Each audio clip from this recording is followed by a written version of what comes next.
Ay, nako. Ang galing talaga ng bata. Hindi naman siya, actually, hindi naman siya bata. Pero syempre, bata para sa akin kasi parang anak ko na rin siya itingnan. Anyway, nakatutuwa talaga ako sa batang ito na si Elias. Magaling na kumanta. Magaling pa sumayaw. Ay, bongga talaga ba, oy. Ang daming tao ba, oy. Oh, hi. Ay. Dito pala yung amo ko. Anyway.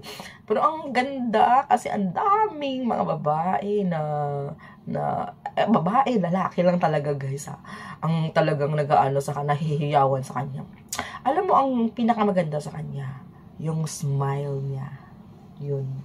Yung smile niya, yun ang charisma na talaga niya. Pag ngumiti talaga siya, parang madadala ka talaga sa kanya. Yun ang the best kay Elias. Ito yung sabi ko nga, siya yung boy version ni Idol Juliet kasi nga 'di ba parang astige na pero mga malalambot sa puso ba, malalambot yung puso nila. At isa sa mga nagustuhan ko sa kanya kasi talagang finalo ko siya dahil dahil yung ano niya, yung mga vlogs niya ay about sa bukid, no, kahit na yung bakit doble kayod siya, 'di ba? Yun ang maganda. Yung masipag na tao, madiskarte sa buhay. I'm not totally sure kung may asawa siya. Kasi parang nakita ko may asawa naman siya, may anak siya. Pero parang bata pa talaga niya tignan, no? Pero believe ako sa kanya ba? Napaka-respeto niyang bata, mapagmahal sa magulang, yung mapagmahal sa lola, masayahin siya. Masayahin talaga siya ng bongga. Kaya isa yan siguro talaga na minahal siya ng mga tao.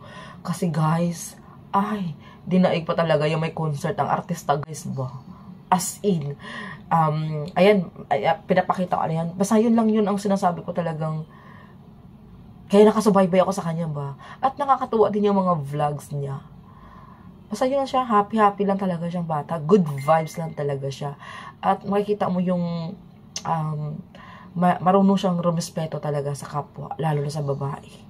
Alam niya yung limitasyon niya. Yun dapat yun, hindi dapat lalaki ang ulo. Sana hindi lumaki yung ulo mo. Sana nga lalo ka pang mag-grow, lalo ka pang sisikat para more gigs, more money, di ba? Siyempre lalo pang pero siya ha, nanatili pa rin siyang namumuhay na simple talaga. Kasi buhay sa bukid talaga siya, di ba, nakatira. So yun lang guys, no? Ako bagong fan talaga ni Elias. Mula nung nakita ko talaga siya, nagustuhan ko talaga siya guys. Kaya sabi ko, uy, I like this. Hindi naman ako basta-basta nagkakaroon ng gusto sa isang band. Kasi siguro ako mahilig lang ako sa mga band na hindi boring ba tignan. Tulad ni, di ba, ni Aegis, di ba, ang saya talaga nila sa stage. Meron naman kasing mga band na simple lang, parang may kanya-kanya naman kasi ng tao eh. Pero syempre, dahil yung taste ko talaga kasi, syempre, mababal ang kaligayahan ko sa mga ganyang bagay. Kasi mga moves, diba? Yun natutuwa talaga ako niyan. Love, di ba, kay Idol Juliet, diba? Pasipa-sipa yung mga moves niya. Tapos may masama lahat ng, niya, ang katabi niya, matatamaan talaga, diba?